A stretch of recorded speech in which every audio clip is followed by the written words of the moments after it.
Hi friends, welcome to our channel BDS Vlogs. Today we are going to discuss about permanent central incisors. Permanent central incisors are will discuss about anatomy and chronology and diameters of each mesodistal diameter and labiolingual diameter at the incisal edge and at the cervix. All these numericals present in permanent central incisors and aspects of each surface means this tooth consists of 5 surfaces: labial, lingual, mesial, distal and incisal surfaces. All these will be discussed in detail in this video. Now coming to our topic, permanent central incisors. Generally this is from the labial surface. We will see central incisors like this. Central incisors from labial surface has so how to differentiate from mesial and distal from the labial view? We are seeing labial surface, we don't know whether it is right or left. Mesial means towards the center, from the distal. See, this is the arch. Towards the center is mesial, away from the center is distal. Okay, which is present in mesial, which is a distal, to know right or left. Important to know about mesial and distal surfaces. So mesial surface is sharper. Okay, central incisors, mesial surface is sharper and distal surface is also sharp, but compared to mesial surface it is rounded. Distal surface is rounded. And the concavities are present on the labial surface, and root is a blunt conical straight root for central incisors. Okay, this is the root, this is the incisal edge, and this is the cervix. Okay, cervical area.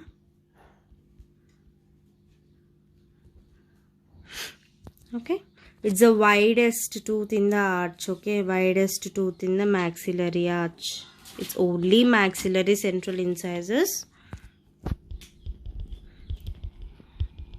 These are the important points in the labial surface. Sometimes we will see mamelons which are present like this. They will be present 3 lobes on the central incisors. Okay, now coming to lingual surface. How we will see lingual surface? Okay, here lingual surface.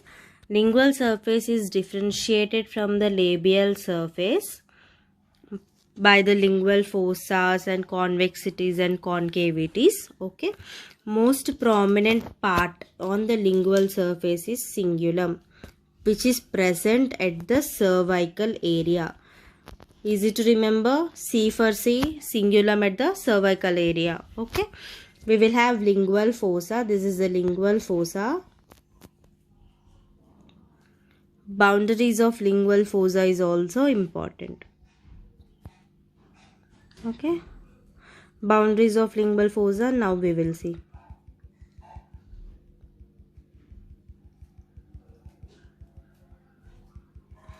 Okay, boundaries on the cervical area, it is a cingulum. On the incisor area, it is incisal ridge.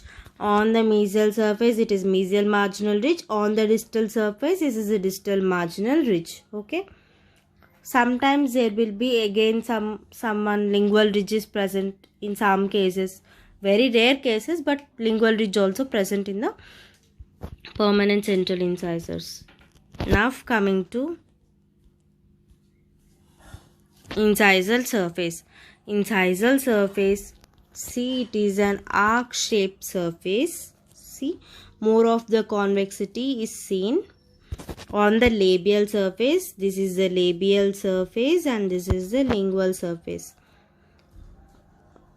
Okay, how to differentiate incisal surface from labial and lingual? We will see from top from the tooth. Okay, It's a root will be tilted on this root, crown will be tilted on this root base. This is one of the important point. Now coming to mesial surface. While we seeing from the mesial surface, we will see lingual and lingual and labial surfaces also. See, this is the labial surface and this is the lingual surface. Okay, lingual surface we will again have convexity and convexity on the cervical or incisal area. Middle there will be concavity. Okay, height of the contour will be present in the junction between middle third and the incisal third. It's important, height of the contour where the most bulbous part is present. Now coming to the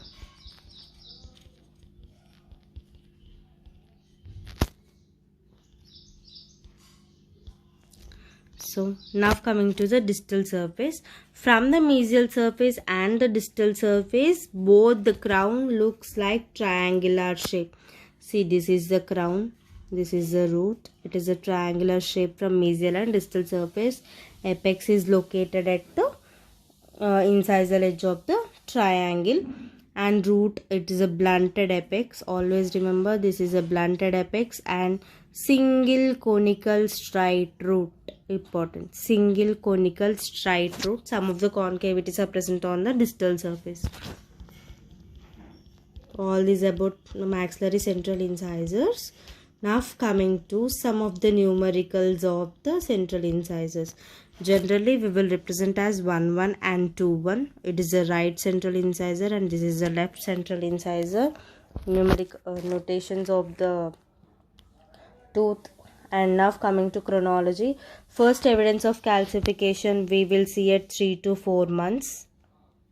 3 to 4 months of age. Okay. In the child, crown will complete at 4 to 5 years of age.